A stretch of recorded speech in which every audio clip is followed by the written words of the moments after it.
Bem, meus caros alunos, item 17 do nosso edital de vendas e negociação, penúltimo tema, que a gente vai estudar nessa matéria, Lei 13.146, Estatuto da Pessoa com Deficiência.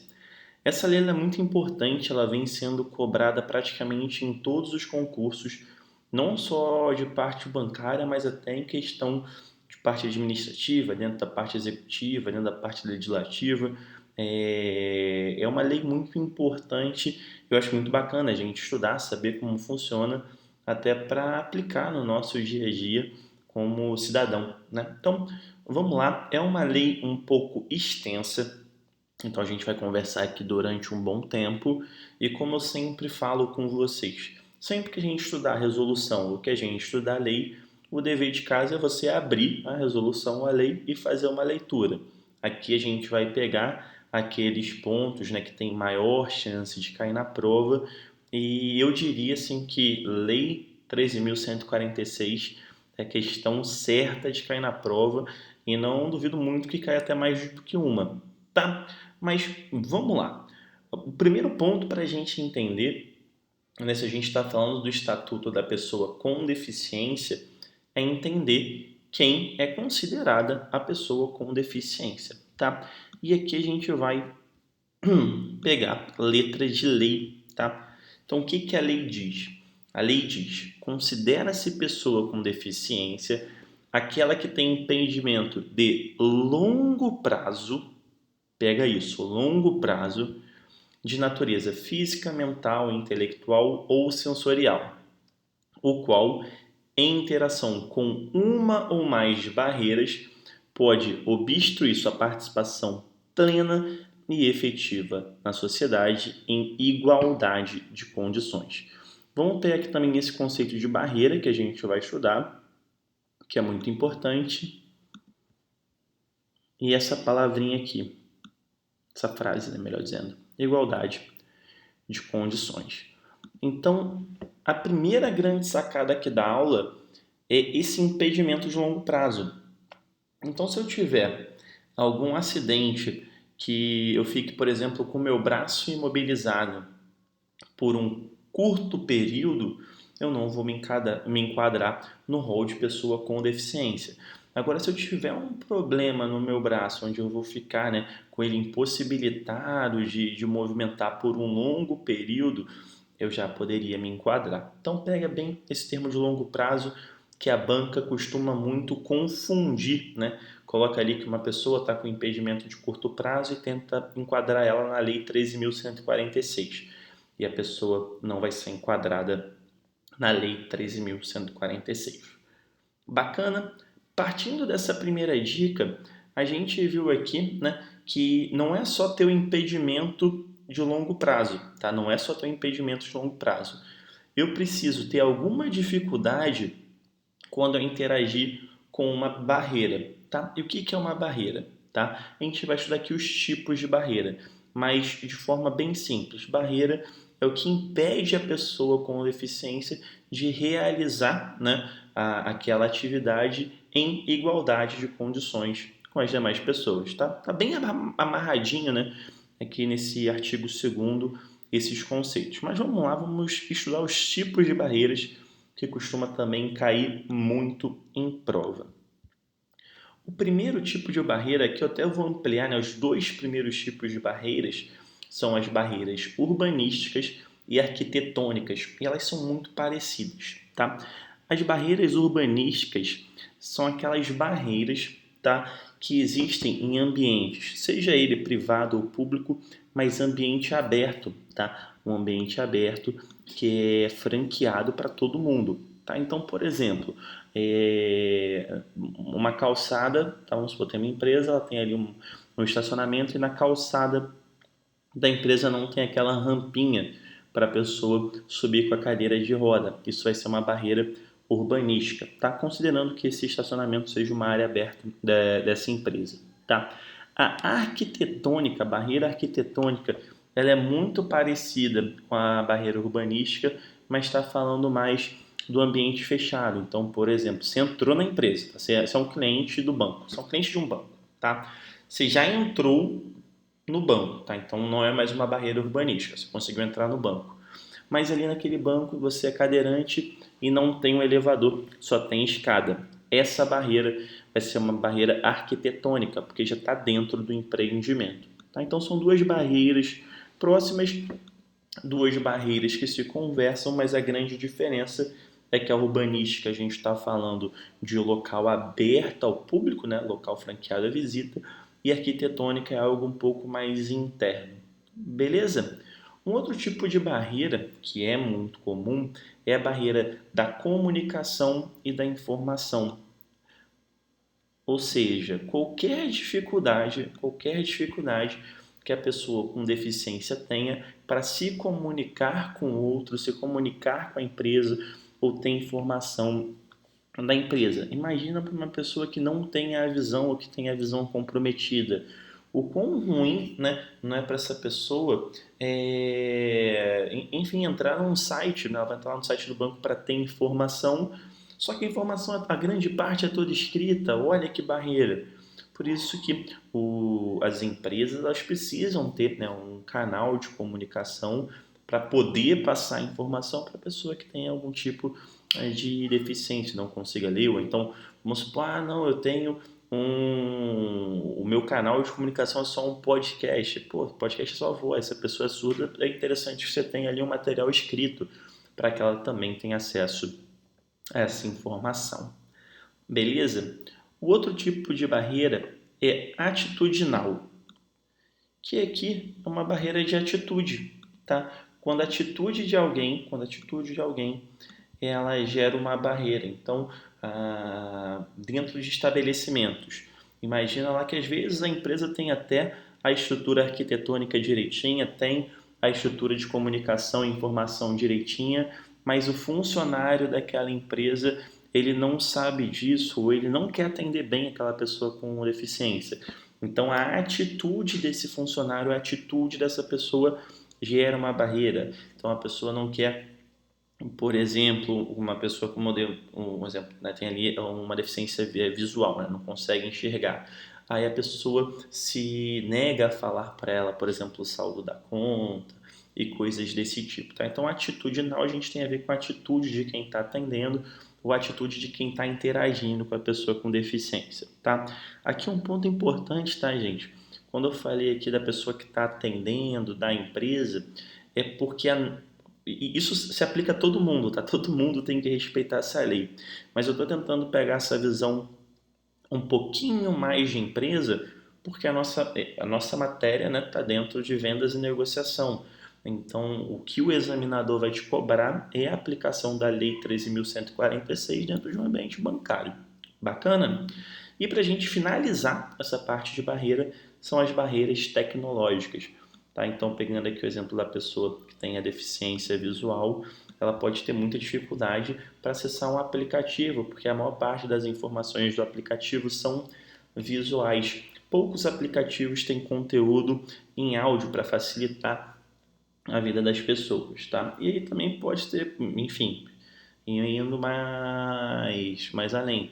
Uma questão do touch, né? Não, aqui é liberação, tipo, biometria em banco. Poxa, imagina a pessoa que não tem, tipo, as duas mãos. Como é que ela vai utilizar ali a biometria? Então, qualquer barreira que a tecnologia traga para uma pessoa com deficiência vai estar enquadrada aqui em barreira tecnológica. Beleza? Então a gente já sabe o que é a pessoa com deficiência, a gente já sabe quais são as barreiras, tá? Lembrando que as barreiras devem ser evitadas, né? A gente precisa diminuir o máximo possível as barreiras. E agora a gente vai falar de igualdade. Dentro da lei, o conceito de igualdade, né? O capítulo que fala de igualdade fala igualdade e não discriminação. Então as duas coisas estão juntas. E vamos ver aqui o que a lei tem a nos dizer, tá? Artigo 4º. Toda pessoa com deficiência tem direito à igualdade de oportunidades com as demais pessoas e não sofrerá nenhuma espécie de discriminação. Então, vamos botar aqui, igualdade de oportunidade. E não sofrerá nenhuma espécie de discriminação. Aqui, galera, é o seguinte, essa igualdade de oportunidade A gente está falando de uma lei, então a gente está falando aqui de um conceito jurídico, tá? Então vamos entrar aqui rapidinho em direito, tá? Só porque é necessário para nossa prova.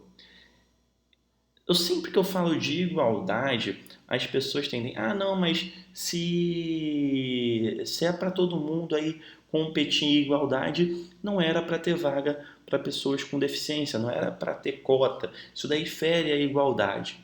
E calma, gente, calma, tá? A igualdade em sentido jurídico e que eu, né, compactuo com esse conceito, a igualdade é tratar de forma equilibrada todo mundo, né? Você tratar de forma desigual os desiguais. Aqui a gente busca realmente um equilíbrio. Então a pessoa que ela tem deficiência, ela não, imagina, você vai disputar uma corrida com uma pessoa de cadeira de roda, não pode ser a mesma distância, 100 metros para os dois, mas isso não vai ser justo, isso não vai ser igualitário, isso não vai ser isonômico. Tá? Então, igualdade de oportunidade. A igualdade, eu não estou falando aqui em tratar todo mundo da mesma maneira, tá? Mas eu tratar de forma desigual as pessoas, buscando que todas tenham ali as mesmas oportunidades. Então, muito cuidado com esse conceito de igualdade de oportunidade. Que a igualdade é tratar todo mundo igual. Não, não é. Isso é expresso em lei. A igualdade é tratar de forma desigual os desiguais, buscando promover a maior igualdade de fato, na igualdade no sentido próprio da palavra, para todo mundo. Beleza? Toma muito cuidado com isso, que banca adora confundir, né? Falar, não, vamos tratar todo mundo de forma igual, então não tem que ter mais cota. Não, cuidado com isso, tá? Aqui, isso aqui eu não preciso explicar muito, né? A pessoa que tem deficiência, ela tem atendimento prioritário. Só lembre-se que esse atendimento prioritário, eu não estou falando só em atendimento em banco, tá?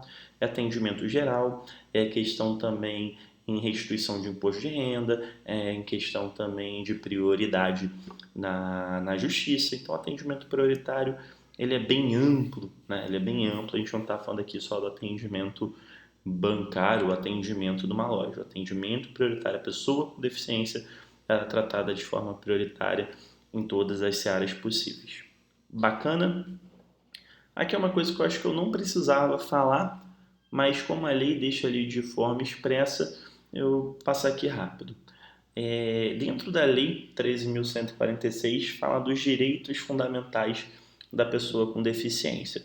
Na minha visão, isso não precisava estar expresso assim na lei, porque a questão de direito fundamental todos nós já temos, tá? Todos nós já temos garantido por Constituição. Mas já que está lá na lei, não custa a gente conhecer esses direitos fundamentais, tá? E quais são eles? Opa.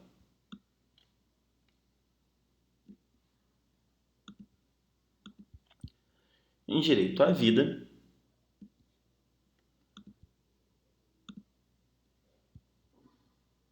direito à saúde, à educação,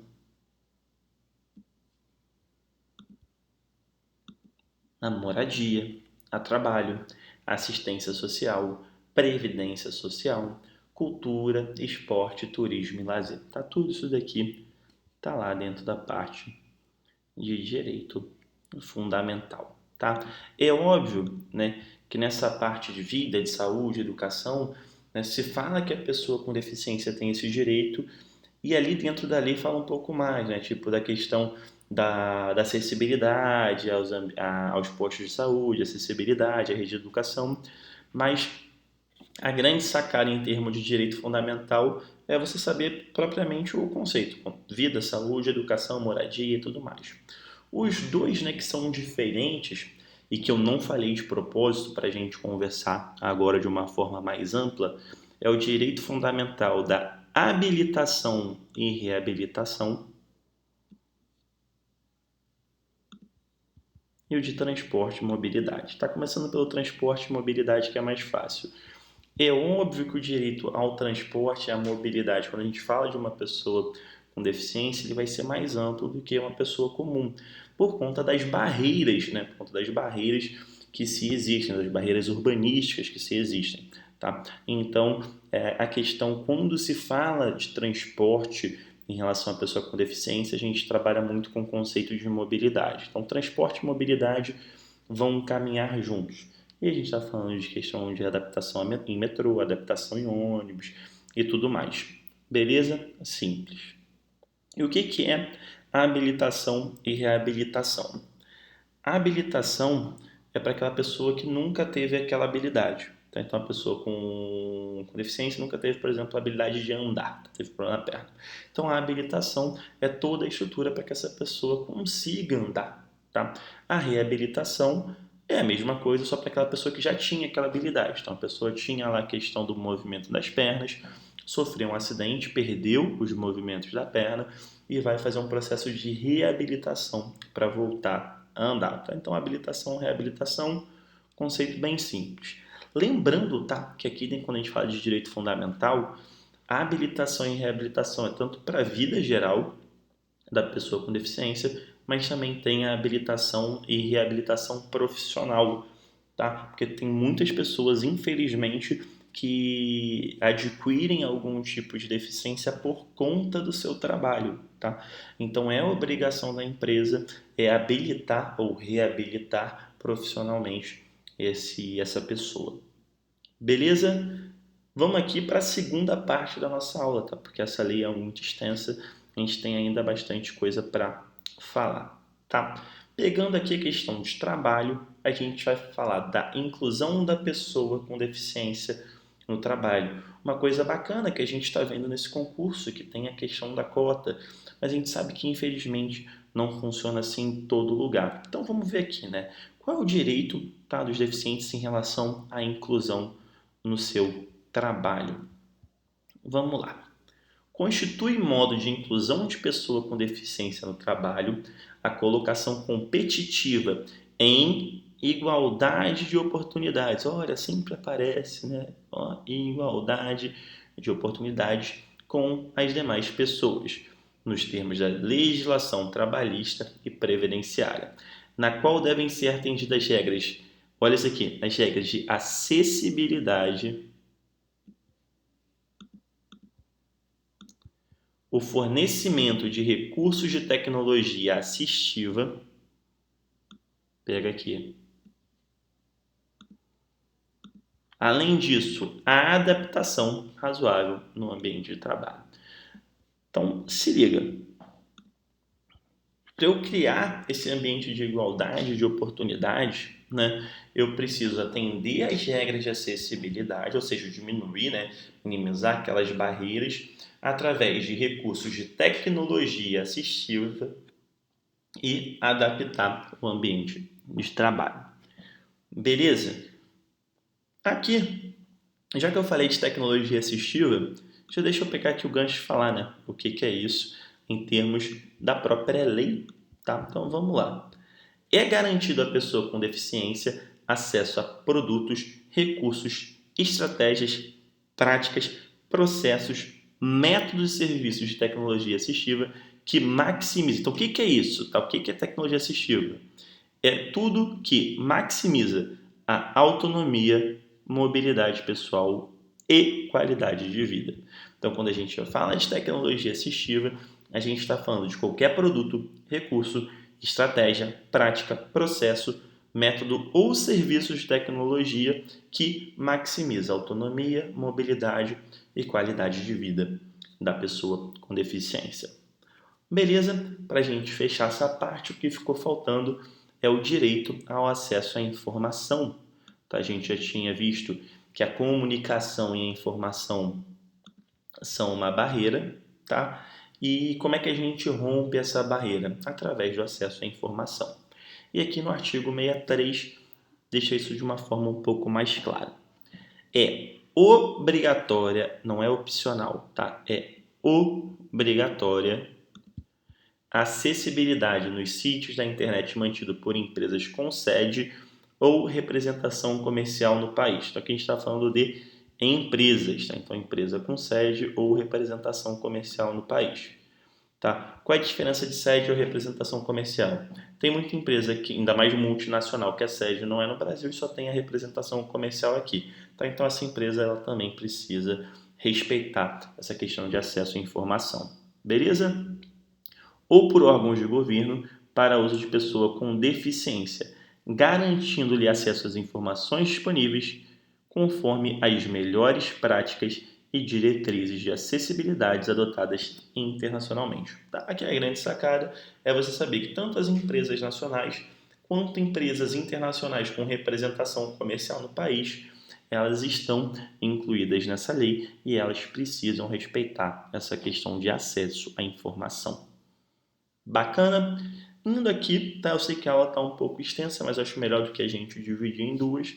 A gente vai para a última parte, tá, da aula do que pode cair na prova, tá? Que são os crimes e as infrações administrativas, tá? Então a gente tem toda uma lei, né, que fala de como se deve ser tratado as pessoas com deficiência, de toda a questão dos cuidados, da diminuição de barreiras, e aqui a gente vai ver quais são os crimes e infrações administrativas que estão incluídas nessa lei. Tá? São 3 e de forma bem rapidinha. A primeira, que é o artigo 88. Praticar, induzir ou incitar discriminação de pessoa em razão da sua deficiência. Praticar, induzir ou incitar. Praticar, induzir ou incitar. Presta bastante atenção nesses 3 verbozinhos, tá? Questão de lei, isso aqui para vocês vale não só para essa lei que a gente está estudando. Questão de lei, quando tem verbos bem explícitos, a banca costuma brincar com eles. Então, grava isso, tá? Artigo 90. Abandonar pessoa com deficiência em hospitais, casas de saúde, entidades de abrigamento ou congêneres. É muito triste, tá, gente, ter que falar isso, mas é uma realidade, tá? Não é incomum, infelizmente, que a pessoa ali que tenha, né, um parente com deficiência, que abandone essa pessoa no hospital, numa casa de saúde ou algo do tipo, tá? Isso acontece, infelizmente, muito com idoso, tá? Muito com idoso. A pessoa vai, deixa o pai, a avó numa casa de saúde ou deixa no hospital, paga ali um determinado período, depois nunca mais vai, depois abandona a pessoa, tá? Então não parece óbvio, né? Mas como acontece muito, a gente precisa de uma lei para deixar isso claro, tá? E artigo 91, reter, opa, deixa eu marcar aqui. Reter ou utilizar cartão magnético, qualquer meio eletrônico ou documento de pessoa com deficiência destinados ao recebimento de benefícios, proventos, pensões ou remuneração, tá? Com o fim de obter vantagem indevida para si.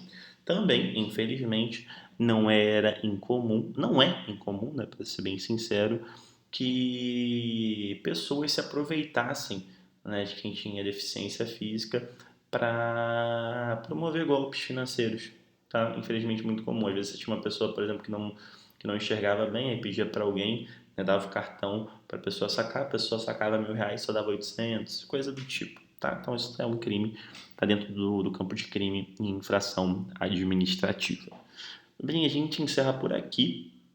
Essa aula é um pouco mais extensa do que as aulas que eu costumo fazer, mas não queria dividir, acho que também não é tão grande para dividir em 2 ou mais aulas, e fica o dever de casa para que vocês façam a leitura da lei. É uma lei extensa, tá? Uma lei extensa, mas vale a pena a leitura, e quando a gente for fazer o Resolvendo Questões, vai ficar mais concreto como que isso cai na prova. Beleza? Mas todas as questões são extraídas da lei de fato. Então, se você assistir essa aula e você fazer uma leitura rápida da lei, certeza que você vai acertar todas as questões. Tá bom? Então é isso. Qualquer dúvida, fala aqui nos comentários.